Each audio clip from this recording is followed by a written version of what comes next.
if you had to pick one between P-Link, P-Mana, and P-Shib, which one do you think is coming over? Out of those three, I'd pick P Shib because the P Mana and the P Link, I think, require oracles. And even the Decentraland, their website only connects to the Ethereum blockchain, so it doesn't even care about Pulse. So honestly, out of those three, Shib is the only option in my opinion. Yeah, as weird as it sounds, Shib sounds like the easiest one. it's like I would a say like number because it's just like a regular coin, right? You just right, send Shib, like it doesn't do anything. It's just a normal ERC20. So like bro. those would It's be worth fun. billions of dollars. It's got to do something. Come on, Yeah, you can't. or like early It's even got to do something.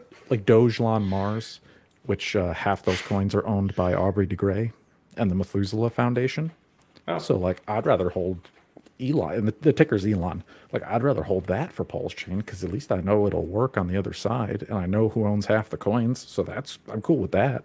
Like, dude, if we ever do like a longevity coin, the ticker's got to be live, right? oh, there you go. LIVE, right? That'd be I cool. like it. Totally. I like. I was gonna say the second probably. I mean, I don't think either one would be easy, but I think if I were to pick one that would be easier than the other, so P-Link, oracles, all that stuff, but P-Mana is interesting because that's actually I think a problem people have with using Decentraland is gas fees are crazy. At least sometimes, at least that they obviously got better recently, but in the past we don't know when that's going to happen again. And if they could just be like, all right, on our website you can select, do you want the cheap pulse chain fees, or do you want the expensive Ethereum bad experience thing? And then you can just choose pulse. I mean, I wonder how much work it would take other than point out the network and maybe set up a couple because the contracts are copied over, everything should be there. I don't Yeah, know. I would like to get one of the totally. managed developers and talk to him. Just be like, hey, what would it take to do another network? Could be anything, pulse chain, but it could be anything. Like, what would it take? Yeah, Oh, I think they would just their website and their all the web servers that run all that. I think they would just have to point to the other chain. That's it, right? Like, what's the difference?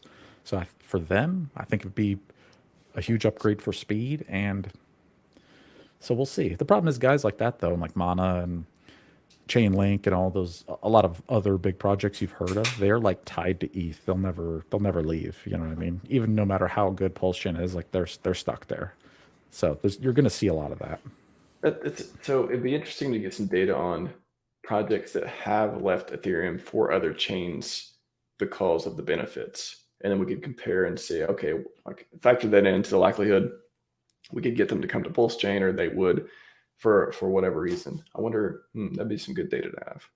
Yeah, that'd be interesting. Um, I'm off the top of my head, I don't know any who have like left, but I do know a bunch that like matcha.xyz, which is my favorite DEX to swap on.